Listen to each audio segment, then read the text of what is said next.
Okay, it's time to get started. So my name is Frederick, and in this video we'll take a deep dive into product compliance requirements in the United States. So this is what you saw in the invitation email, and we'll cover basically a very wide range of consumer products. Children's products, electronics, kitchen products, textiles, and we also go into country of origin labeling that applies to broadly everything. And we will also look into state regulations. That's something that you need to distinguish when you import products into the United States. And we will finish off with a closer look into how Amazon in the United States is dealing with compliance checks and their compliance requirements that can be quite difficult to understand. Right, quickly about me. My name is Frederick, co-founder of ComplianceGate.com here in Hong Kong. My background is in manufacturing and product development. Spent 7-8 years in Shanghai and later some time in Ho Chi Minh City in Vietnam before we set up full-time here in Hong Kong. And our company is Asia Importual Hong Kong Limited. As I said 5 times now, we're based in Hong Kong, and you can find free articles, webinars, and video tutorials on our website. Now, as with all the webinars that we run here on Compliance Gate, you can also ask questions during the entire presentation, and I strongly encourage that you take this opportunity. And we normally respond the very next day. So anything related to product compliance and related to this presentation. So just use the form. In the previous webinar, I've already introduced you to the 4 elements, but I would like to refresh your mind because I will. This is something I will touch upon repeatedly throughout this entire presentation. When it comes to compliance, it's often a lot more than just, okay, send it to a lab and get it tested. It's about understanding specific safety standards that apply to a certain product. Confirm substance restrictions. Documentation requirements. This is, say, product certificates, declaration of conformity, user manuals, and so on. Testing and verification requirements basically comes back to this. We do testing in order to verify compliance with a certain safety standard or a substance regulation. Last, we have labeling requirements. I could also add approvals or licenses, which I will also introduce you to in this presentation. But for the most part, is these four elements. So let's not waste any time here. Let's get straight into it. So first, I would like to introduce you to CPSIA, which covers children's products, defined as any product that could potentially be sold, well, not sold, but intended for children aged 12 years or younger. And this is not really something that you can interpret yourself. You can't just label it and say this is for 15-year-olds or whatever. Get a lot of those requests actually. But if it's a product that is commonly, generally considered to be a children's product, then you can assume that it's covered by the CPSIA. So what does this mean? It means that you need to comply with the relevant, with the applicable ASTM standards, which for toys could be ASTM 5963, and also other CPSC substance rules. Okay. My recommendation is that you ask a testing company, it could be Kima or SGS or Intertech, to make an assessment.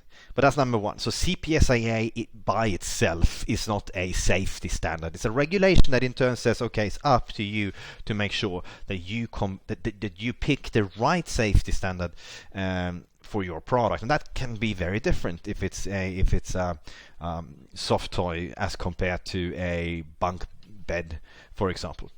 Number two, you need to get your product lab tested. This is mandatory, and not just from any testing company. It has to be a CPSC accepted testing company.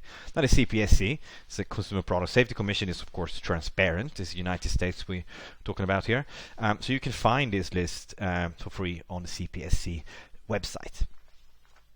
3, lab test reports, that's required, it's mandatory, and that's what you get when you get your product tested according to a certain standard. So that's how it works. It all ties together. 4, you need to self-issue a children's product certificate, a CPC, which in turn is something that you find for free. You find free templates on the website, and you need to input data. You need to enter information about the company that tested your product, what they tested it for, and the name of your product. So the CPC is entirely self-issued. Labeling requirements. You need to attach a tracking label. It's basically a traceability code and information about the company importing the product into the United States. And for certain age groups, you also need a small parts warning. In some cases, small parts are even banned. And last, when it comes to certain durable infant products, they also have a list on the CPC website. I think that's like furniture and so on, the children's furniture. You also need to include a product registration card, again something that your supplier can print for you. So that's CPSIA. Next we have FDA food contact materials rules. And I'm not going to go into the specific ones, but I just want to mention broadly how this works. Now, a food contact material is any product, any material to be specific, that is in contact with food or beverage. That can be basically anything in the kitchen. It can be, well, it doesn't have to be in the kitchen per se, but it could be a lunchbox. It could be, you know, one of these trendy stainless steel water bottles. It could be the blades in a mixer, and of course also the plastic container in that mixer. Could be glassware, cutlery, single-use items. They're being phased out anyway.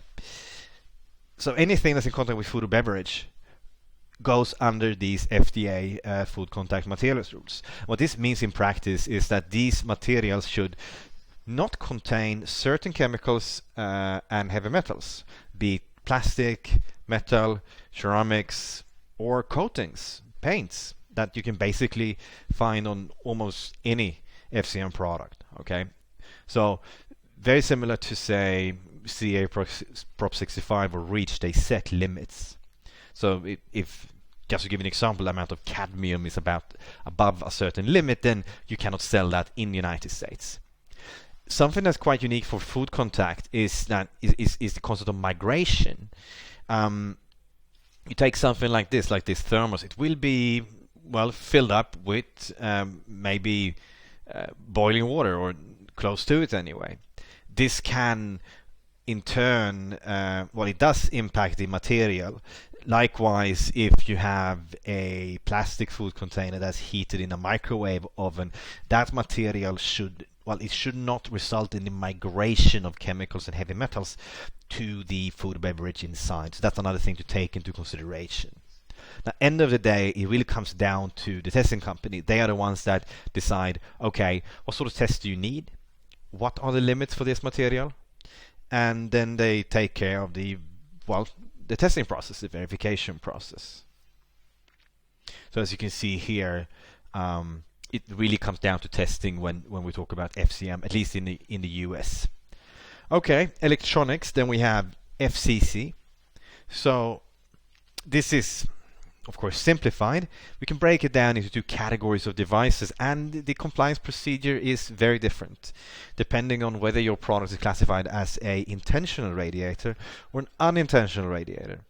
Now, the first definition, as you can see, intentional is a device that is intended to emit radio frequency energy by radiation or induction. Okay, in short, anything that, most products that are wireless communications, be it Wi-Fi, 5G, GPS, Bluetooth, LTE, NFC, and so on. I think, even RFID, covered by this.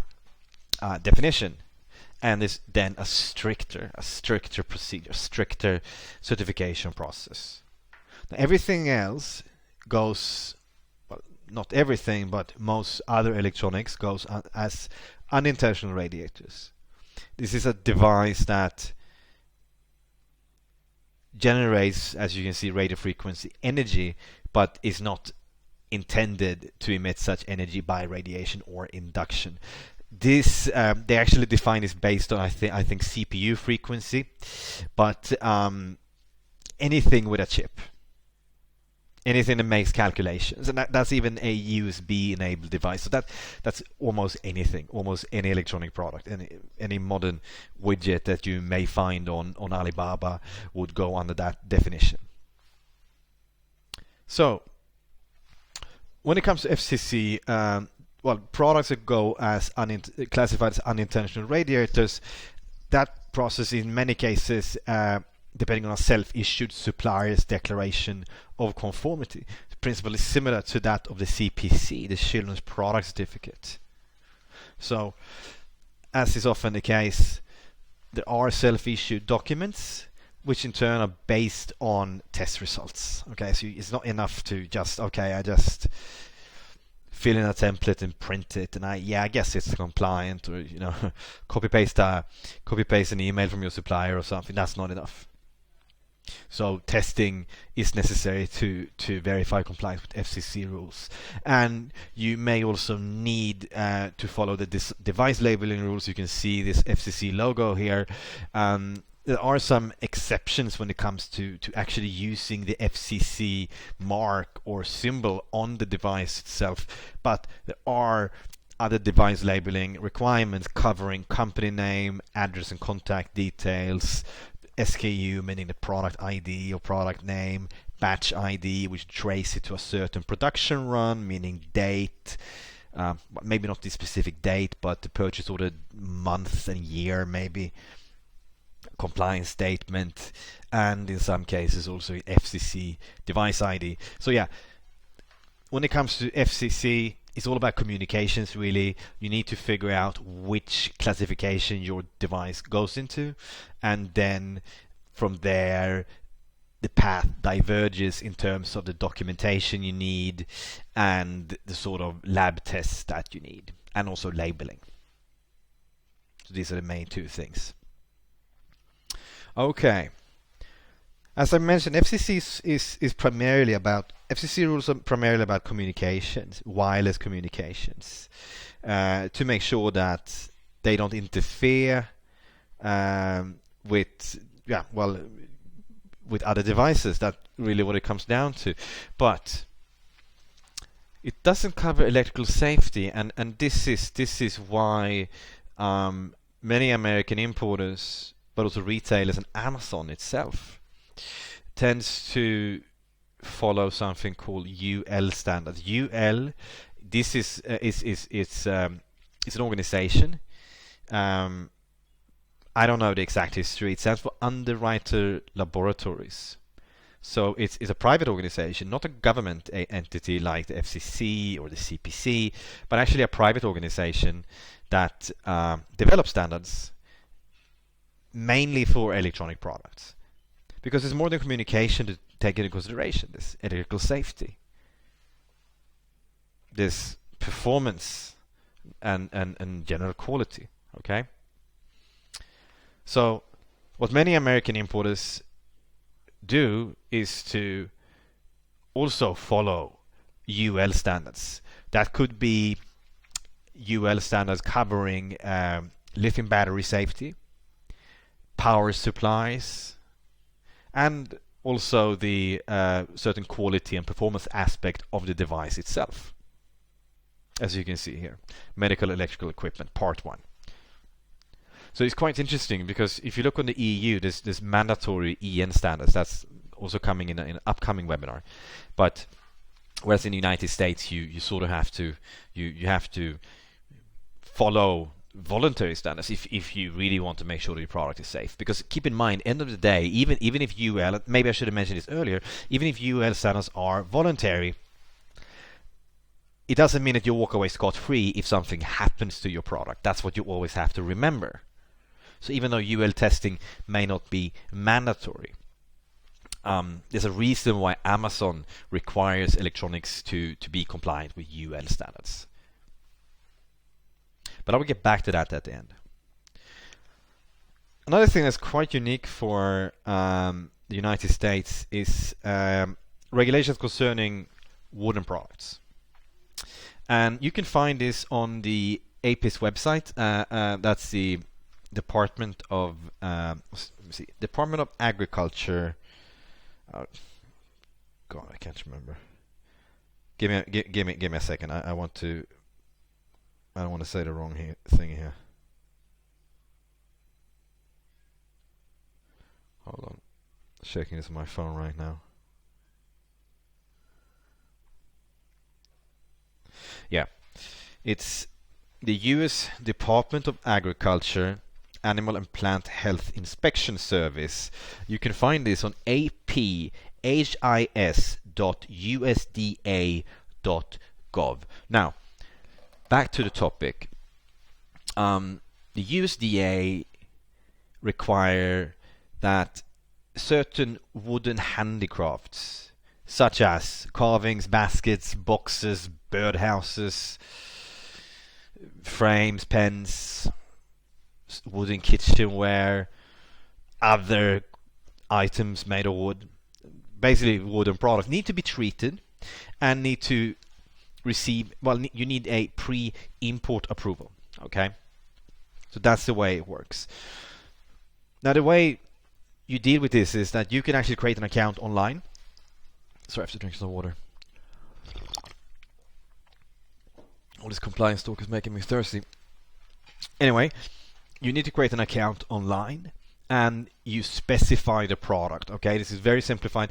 Based on that, the USDA can then give you a pre-import approval or a permit, I'm not sure the terminology, that tells you this is the treatment you need for this specific type of wood, this wood species.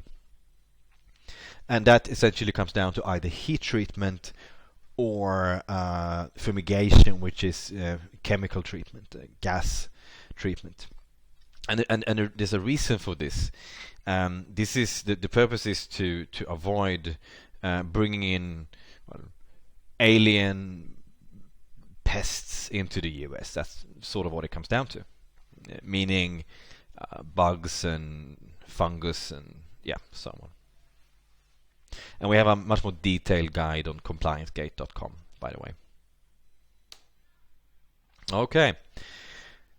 Textiles regulation in the US. Number one, we have labeling requirements that apply to all US textile products or clothing products. Some are actually exempt. And we have, again, a very detailed guide on the website. If you want a link, I can send that to you. Just use the question form. And by the way, remember, you can still ask questions. You need importer or manufacturer information, fiber composition, ASTM care labels. I think they also accept written care instructions. Needs to be in English language. You can also add other languages. But it has to be, you need at least one of these labels in English. And as I said, you need some textile products are exempt. There's a very good guide that you can find if you search. I think it's Threading Your Way Through Textiles Labeling Requirements or something like that. If you Google that, you will find a PDF file. It's from FTC, I think. Not sure, I can't remember. But they have, there's a list of exemptions, I think, like headwear and so on. You don't need this labeling. You don't need, maybe it was something else. But point made. A couple of other things to take into consideration is the FFA, the Flammable Fabrics Act. It sets certain flammability criteria for certain types of fabrics or apparel. Wedding dresses is one. There's also it's also based on the fabric weight. I can't recall the exact number, but thin fabric, certain types of lightweight fabrics, need to be fire resistant. That's sort of what FFA is about. So it's quite rare that our customers say importing or manufacturing like sportswear or something like that, or hoodies or whatever, that they wouldn't even need to deal with that. But it's definitely something to look up, and you need to know your fabric weight before you can make that assessment. And last, at the bottom, I also list a ASTM standard, which is not just for children's products. It's something that can be applied to even testing methods, which is also referenced sometimes. Because keep in mind, even if there's nothing mandatory, even though there may not be any mandatory flammability requirements for your specific textile product, you can still decide to get it tested according to a certain ASTM. It's the same concept as with the underwritten laboratory standards. Okay, next we have country of origin labeling, and broadly speaking, you can say the country of origin labeling is mandatory for all consumer products sold in the United States. So, made in the US, made in Germany, made in China, made in Vietnam, made in Hong Kong. Oh, it doesn't exist anymore. There's been a lot of back and forth. They pulled in 2020. They decided to pull the made in Hong Kong country of origin labeling. They didn't want it to be separate from mainland China anymore. Yeah. Anyway, it's pretty straightforward. As long as you don't try to get around it. Get a lot of well, not a lot, but from time to time I receive questions. Oh, is it okay if we say made in Asia or made in PRC, like People's Republic of China, instead of just saying made in China? And well, don't try to push it like that. You're just taking risks, and they are pretty clear. End of the day, it needs to be the consumer needs to understand. It needs to be instantly clear where the product has been manufactured. Okay, you shouldn't be using like made in CN or something that, yeah, for whatever reason you try to hide the fact that your product is made in China. Yeah. Another thing to take into consideration here is transshipments. That's another thing receive questions about from time to time. Is it okay if I get my product made in China but say repacked in Vietnam? No, it's not. You can't ship your product from Guangdong province to Hanoi and claim that it's repack it in a new box and claim it's made in Vietnam. That's a clear violation of the rules. So still made in China. Doesn't make a difference. Doesn't make a difference at all. It also gets a lot more complicated when calculating added value. Okay? And that's not always crystal clear, but I'm not really going to go into that because I spend an hour.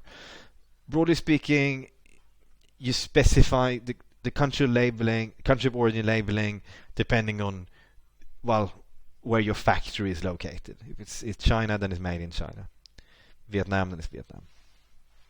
If it's United States, then the US, and so on. There's actually one exception, and that's maybe more exceptions, but one that I'm aware of. That's for watches, for wristwatches. You specify it based on the origin of the movement. Even there, they're quite specific. The movement actually has to be made in the specified country of origin. So, give you an example, Miyota is a Japanese quartz. I think they usually make automatic movements, but whatever. Miyota is a Japanese company, and they actually have, I think their only factory is somewhere in Tokyo. So you can actually specify it as made in Japan.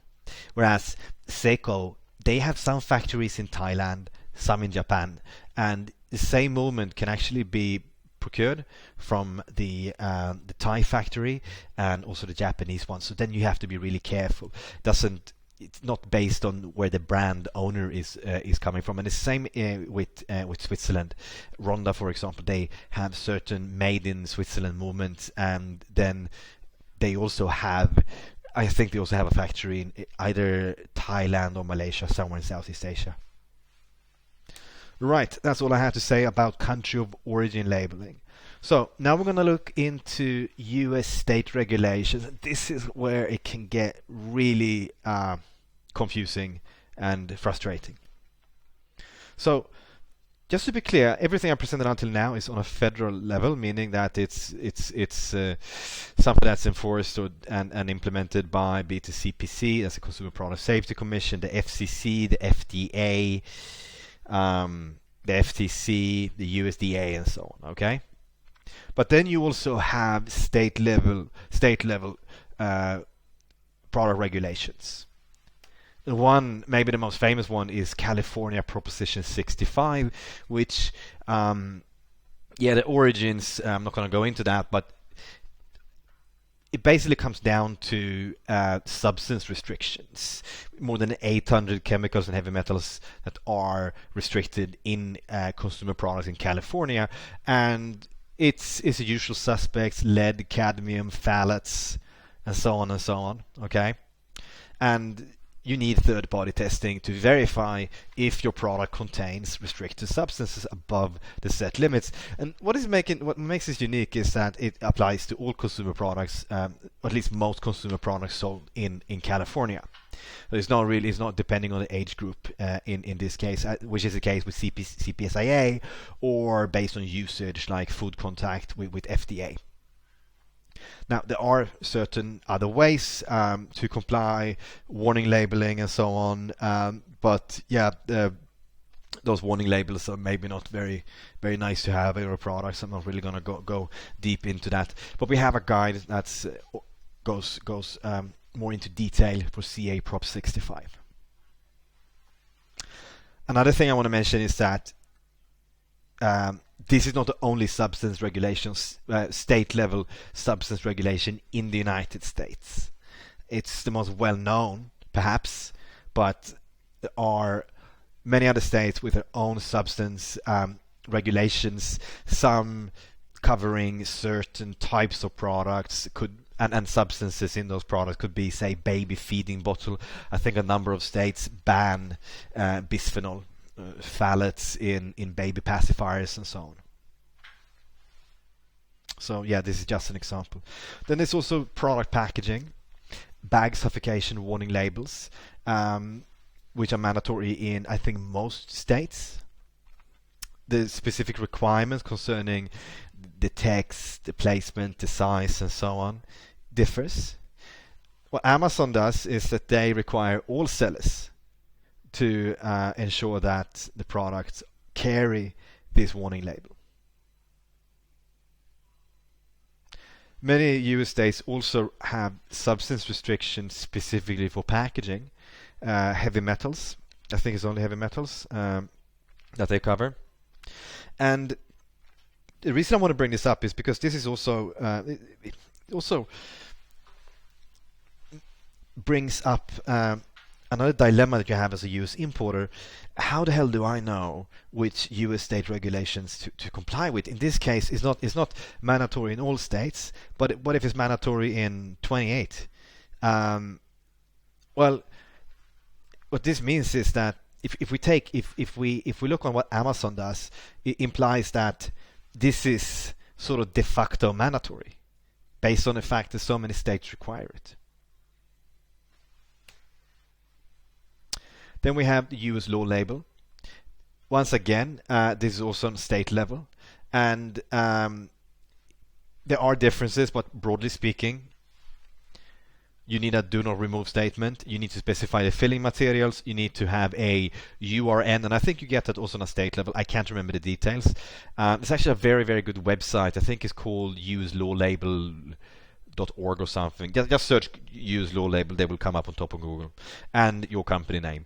Basically, it's all about detailing the filling materials in stuffed products. There could be cushions, or this armchair, and so on.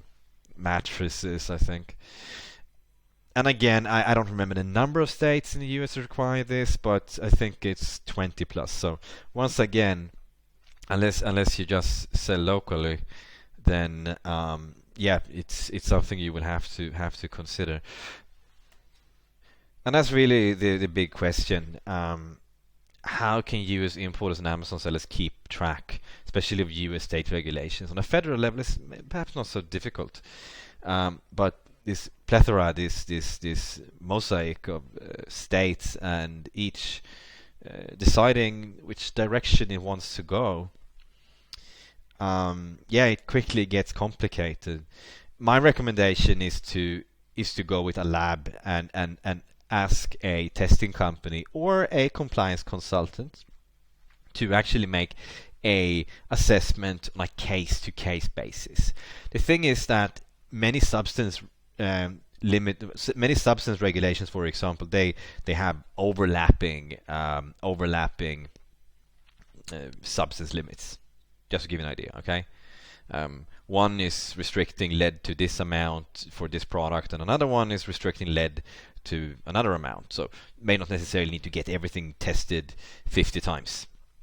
But you really need to work with a professional to get this assessment done on a case-by-case basis.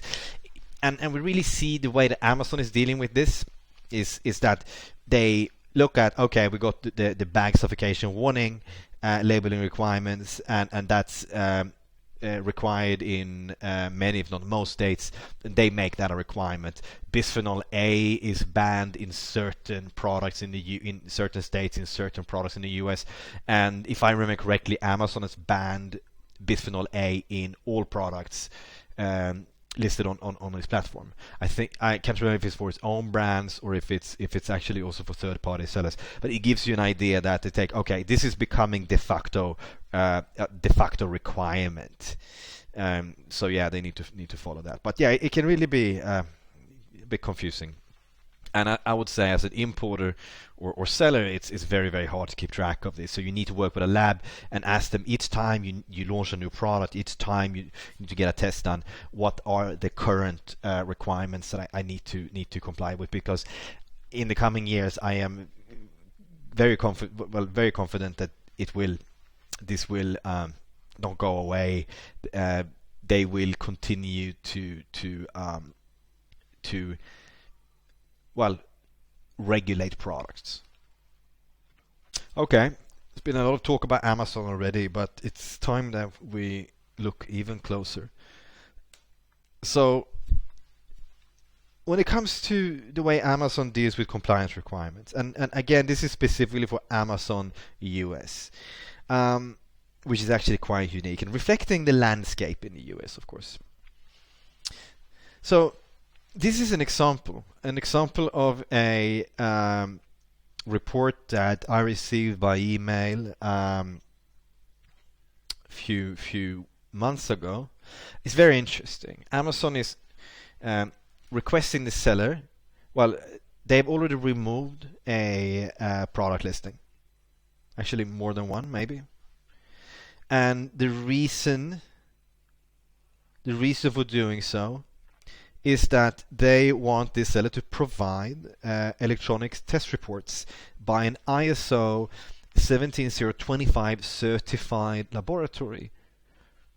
That corresponds to the, and this is interesting, appropriate UL standard. Once again, UL standards are voluntary in the sense that you can choose to follow them. And likewise, Amazon can also choose to make them mandatory. Okay?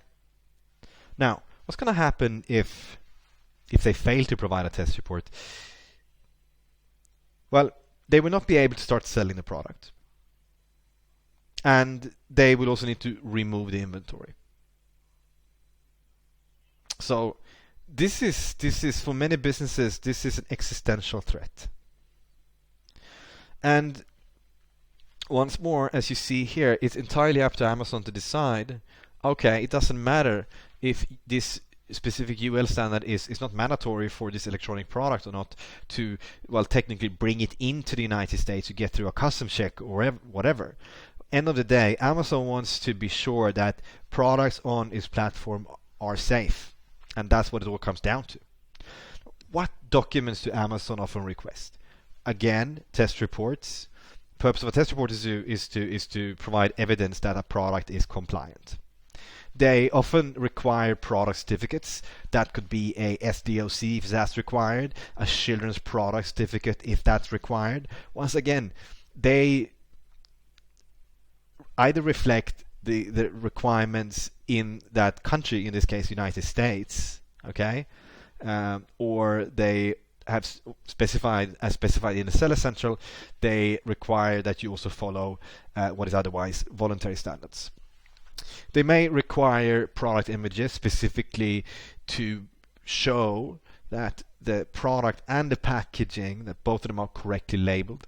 They may also want you to provide supplier invoices. My understanding that's more common if you provide lab test reports or other compliance documents that are actually held in the name of your supplier. They need to see that, okay, they're providing test reports and other compliance documents in supplier's name. But did they actually buy from that supplier? Because otherwise you can just download something from the internet. And Amazon's compliance team, they're quite sharp. I wouldn't try to go around them.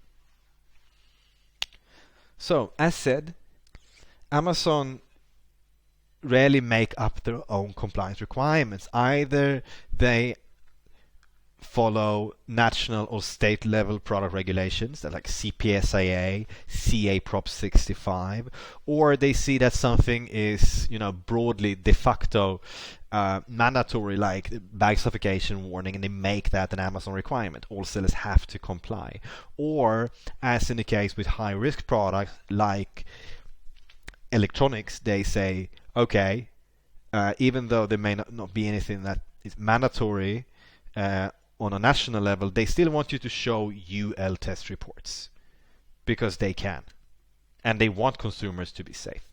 It's been a lot of issues with exploding charges and so on. Okay, number 2. As said, they go beyond the mandatory requirements if they think that is necessary. They always put their customers before the sellers, and I understand it can be really frustrating. Now, when they reach out to you to do a compliance request, it's not like, hey, if you want to submit these documents, that would be really nice of you. They suspend that listing. You try to relist, you can get permanently banned, okay? And you fail to provide these documents, you need to remove your inventory. So it's by the time that they make a compliance request and you don't have these documents, it's already too late. It often takes more than 30 days to get your product tested, assuming it even gets through testing. Keep in mind, it's not like every product you buy from a factory in Asia or anywhere for that matter is by default compliant. Okay, unless you make sure it gets labeled correctly, then it's not going to be correctly labeled. Unless you make sure that when you instruct your supplier to use certain materials not containing certain substances, it may not be compliant. Okay? So yeah, it's often too late by then. Now, a common question is like, okay, this compliance thing is interesting and all that, but I'm just going to ask my supplier. I'm not going to bother with this bullshit. This is too much. I mean, this can't be real. Well, it is. It's all too real. And don't expect to receive anything of value from your supplier. The thing is that very few suppliers that you find on, say, Alibaba or Global Sources or a trade show in Saigon or Bangkok or wherever can provide full compliance documents for their products, okay? And those that can, they're sophisticated to the point that they're already selling on their own. Okay? A couple of reasons for this. Why don't Alibaba suppliers, for example, provide all compliance documents for you? Well, one is that it's not their job to be compliance consultants. Okay? Just like they're not responsible for marketing your product, right? They're not responsible for selling your product. They're not responsible for your accounting, for your taxes. Likewise, why should they be responsible for compliance? It's an assumption that many do. Number 2, compliance is based on a specific product. You don't get a entire factory CPSIA certified, okay? Even if they have at some point in the past gone through this process, it doesn't mean that you can then reapply those test reports to a product that's made years later. Okay, it's really strict. Testing has to be done on a specific batch sample in many cases, or at least a pre-production prototype. It depends, but you can't take. Okay, so they made a product in 2014 for some other customer, and I'm going to use this test report for my new custom design product, or even a private label product that's made at a different date, with different materials, different colors, different packaging, different importer. Yeah, so that's the second reason. Now, you cannot submit compliance documents and test reports that are held by a different supplier. That's a mistake that many importers do. Or something, a product that's a test report that's for a different product.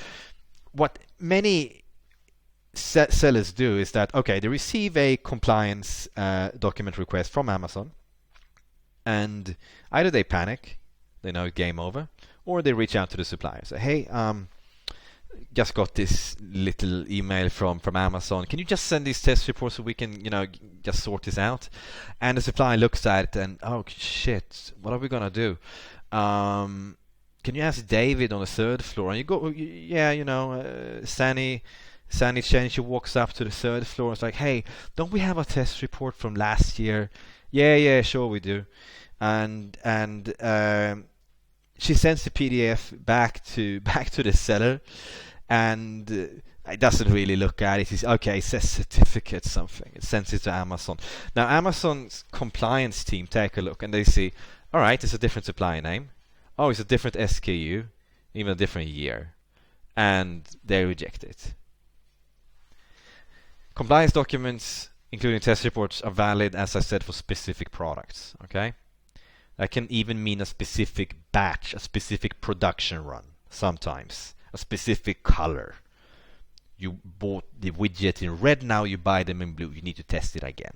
It can really be that specific. So it doesn't really work when you send a test report held by some random company that you didn't pay and an SKU that's not on the box. How can you prove that that test report is valid for your product? That's really what it comes down to.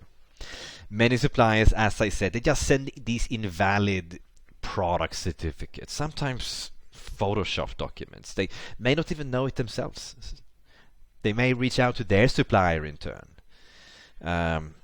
It's an endless, bottomless pit. And Amazon is very strict, very, very detailed. They don't just accept anything at face value. They're not that dumb. Right.